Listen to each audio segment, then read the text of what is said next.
জয়দেবের প্রাণধন হে, জয় জয় রাধা মাধব রাধে। দেখবেন আমরা কার্তিক মাসের মধ্যে গানটা করি, বিগ্রহ স্মরণ, গোস্বামীগণের বিগ্রহ স্মরণ। এই জায়গার মধ্যে আমরা বলছি যে জয়দেবের প্রাণধন হে, জয় জয় রাধা মাধব রাধে। এই রাধা মাধব হলো জয়দেবের আরাধ্য বিগ্রহ। কার আরাধ্য বিগ্রহ গো মা? কবি জয়দেবের আরাধ্য বিগ্রহ। এই জয়দেব একটা গ্রন্থ রচনা করেছিল, যে গ্রন্থটার নাম হলো গীত গোবিন্দ। নামটা কি বলো সবাই? গীত গোবিন্দ। জয়দেবের জীবনীতে অনেক শিক্ষা পাওয়া যায়। মা, কিভাবে সংসার করতে হবে, সংসার জীবনটা কিভাবে পালন করতে হবে, নির্বাহ করতে হবে, এটা কার জীবনী থেকে দেখা যায়? কবি জয়দেবের জীবনী থেকে।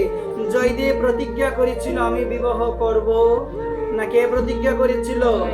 জয়দেব। কিন্তু আমার ভগবান জগন্নাথের ইচ্ছা ছিল। কার ইচ্ছা ছিল গো মা?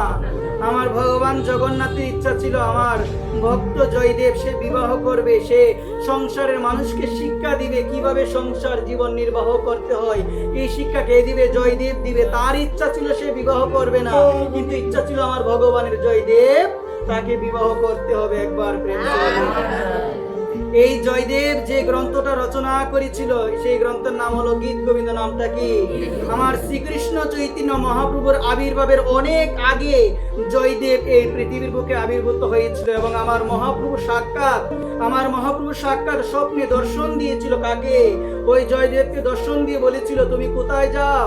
তুমি পুরীধাম যাও, পুরীধাম গিয়ে তুমি গীত গোবিন্দ রচনা করো। ওই গীত গোবিন্দ হলো, ওই গীত গোবিন্দের মধ্যে রাধারানীর মহিমা, ভগবান কৃষ্ণের মহিমা বর্ণিত হয়েছে। তখন তাকে স্বপ্নে দর্শন দিয়ে এই ঘটনা কে বললো?